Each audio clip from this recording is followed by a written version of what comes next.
Drake is one of the biggest hip-hop artists right now, and with his newest album out, he's getting even bigger than he already was. From someone who started from the bottom to someone living in a massive custom-made mansion in Toronto, he has come a long way.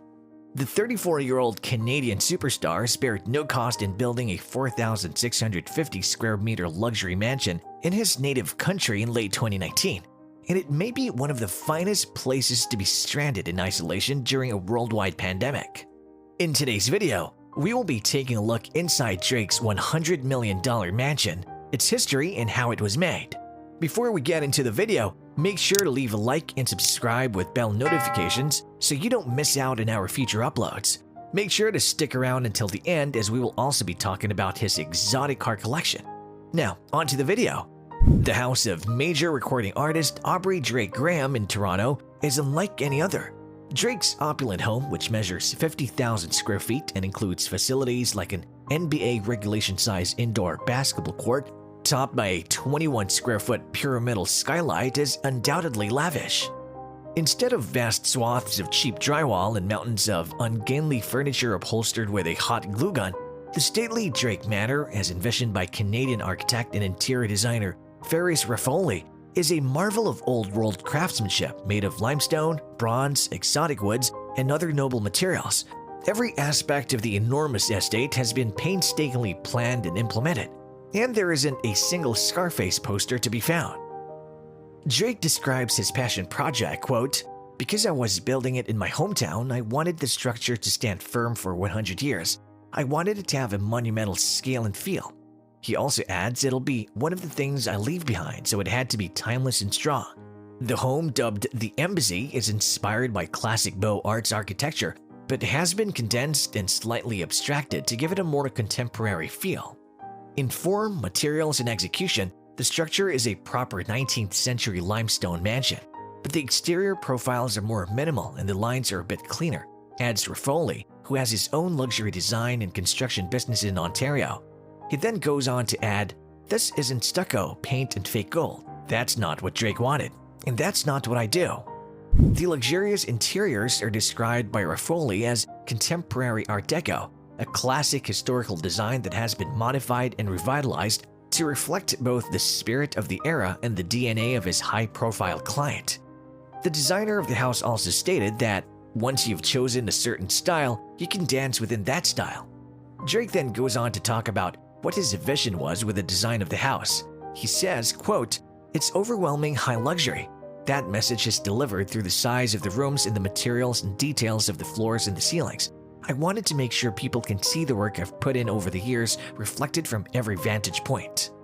From the minute one enters the huge entry hall, which is coated in solid limestone, with beveled inserts of Nero Marquino marble beneath a faceted ceiling of ancient mirror framed in bronze, the grandeur of the room sets the tone for the home experience. The epic Big Chamber, which reaches 44 feet in height, amplifies the sound even further. A handmade concert grand piano by Bosendorfer, developed in cooperation with Japanese artist Takashi Murakami and Rafauli, is nestled within a gateway formed by floor-to-ceiling Makassar ebony panels set beside bronze screens fronting additional antique beveled mirror at one end of the room. Rafauli mentions how Drake's whole life is based around music and gets into a little detail about it, saying, "Drake's world completely revolves around music, so he wasn't going to buy just any piano. This prized possession is an authentic marriage of artistry, craft, and quality. He really gave his best when it came to designing this house." The Great Room's second gem is a massive version of Lobmeier's renowned Metropolitan chandelier, which was created by Hans Harald Rath of the Viennese manufacturer to decorate the Metropolitan Opera in New York City in 1963. The spectacular light sculpture is the world's second biggest installation of its type, with over 20,000 pieces of hand-cut Swarovski crystal. The opulent Canary Yellow Lounge, which, like several other areas in the mansion, can be seen in Drake's videos for his songs When to Say When and Chicago Freestyle and Tootsie Slide, emphasizes the designer's allusions to Art Deco style. A foliate ceiling of concentric illuminated hexagonal panels covered in Alcantara fake suede with a huge Vanini glass sunburst chandelier dropped from its center is the room's crowning beauty. Rafauli personally created the furnishings here, as well as throughout the property in materials ranging from colored ostrich leather, and mohair to Makassar and bronze. Drake's favorite room in the house is his 3,200 square foot master bedroom suite, which has an extra 1,100 square feet of covered terraces. Drake expresses his love for this one particular room in detail, saying, quote, "The bedroom is where I come to decompress from the world at the end of the night and where I open my eyes to seize the day." He also added, "The bed lets you float, the shower lets you escape and gather your thoughts, and the closet makes you want to talk to yourself while you're getting dressed." It's always important to have attention to detail when it comes to designing luxury houses like this. The bed and bed foundation, which weigh almost a ton and cost more than many people's whole houses, are from Rafauli's new Grand Vividas collection for Hostens. On the other side of the headboard, which is accentuated with an antique mirror and channeled tufted leather, is a whiskey and champagne bar. The bedding contains an Alexander McQueen hummingbird tapestry from the rug company, and the nightstands have mother-of-pearl inlays. The master bath's focal point is a 4,000-pound tub fashioned from a single block of faceted black marble. Drake's two-story closet is striking, with amethyst hardware, rock crystal, and seats upholstered in diamond-tufted shearling with polished nickel studs. It's the ideal setting for the musician's enormous wardrobe, shoe collection, and collection of costly Hermes Birkin bags that he's been accumulating for years. There's the world-class recording studio, which Drake compares to eccentric 1970s studios mixed with Annabelle's in London. The well-used kitchen, which includes the first stove from Rafauli's new La Cornu line, the awards room, which tells Drake's story from his childhood to his years on the Canadian television show Degrassi, The Next Generation, to his reign as a Grammy-winning artist, and the black granite-clad indoor swimming pool. That's a lot of words. Drake, who's now 34 years old, surveys the splendors of his Canadian pleasure palace and says, "I think the house shows that I have true faith in myself to take on this task when I was just 27 and see it through. I also think the house says that I will forever remain solid in the place I was born."